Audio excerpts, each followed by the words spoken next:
গত 31শে অক্টোবর আলামিন মিশনে যেটা প্রবেশিকা পরীক্ষা অর্থাৎ বাংলা মিডিয়ামে ক্লাস 5 to 9 এর যে রেজাল্ট হয়েছে, এটা নিয়ে প্রত্যেকের মনে কিছু কিছু প্রশ্ন আছে যে আমি ভালো এক্সাম দেওয়ার পরেও কেন আমি পাশ করতে পারিনি, কিংবা আমি তো পরীক্ষায় পাশ করার মতো একদম 100% দিয়েছি কিন্তু পাশ করতে পারিনি কেন। এই হচ্ছে প্রশ্ন। কিন্তু এটা হচ্ছে না যে সবাই পাশ করেনি, এরকম তো না। যারা সত্যি এক্সট্রিম লেভেলে পড়াশোনায় সেরকম ভাবে করে গেছে এবং ভালোভাবে পরীক্ষা দিয়েছে, তো আলামিন মিশনের প্রবেশ শিক্ষা পরীক্ষায় উত্তীর্ণ হওয়ার জন্য একটা সঠিক প্যারালাল ভাবে কিন্তু একটা সিলেবাসকে ধরে সেটা কমপ্লিট করতে হয়, তবেই হয়।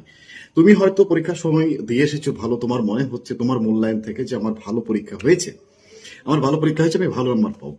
তো ব্যাপার তো সেটা না। আসলে তুমি পরীক্ষায় কতটা লিখেছো তারপরে সেই খাতাটাকে যখন মূল্যায়ন করা হবে, এরপরে তো তোমার নাম্বারটা হবে। অর্থাৎ এমন ভাবে, এটা সত্যি কথা যে আলাবিন মিশনে যে সমস্ত অ্যাডমিশন টেস্টের রেজাল্ট গুলো হয়, অর্থাৎ খাতা দেখা হয়, সেটা কিন্তু নিখুঁত ভাবে দেখা হয়, যেটা একটা কার্যকরী পদ্ধতি, যেটা একান্ত হওয়া উচিত। সেখানে কিন্তু তুমি হয়তো ভাবছো যে আমি 60-70 পেয়ে যাবো, কিন্তু অ্যাকচুয়ালি তোমার এমন এমন জায়গায় ভুল হয়েছে, এমন এমন জায়গায় তোমার প্রবলেম হয়েছে, যে কোনো জায়গা তুমি নিজেই হয়তো ধরতে পারবে না। তো এরকম সঠিক মূল্যায়ন করা হয়েছে, সঠিকভাবে যারা সত্যিকার অর্থে ভালো পরীক্ষা দিয়েছে তারা প্রত্যেকেই পাশ করেছে।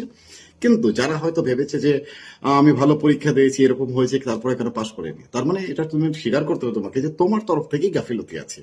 তোমার সেখানে প্রিপারেশনের লেভেলটা, তোমার সেখানে পড়াশোনার সেই স্ট্রাকচার, পড়াশোনার সেই রকম সিলেবাস ধরে ধরে তুমি করনি।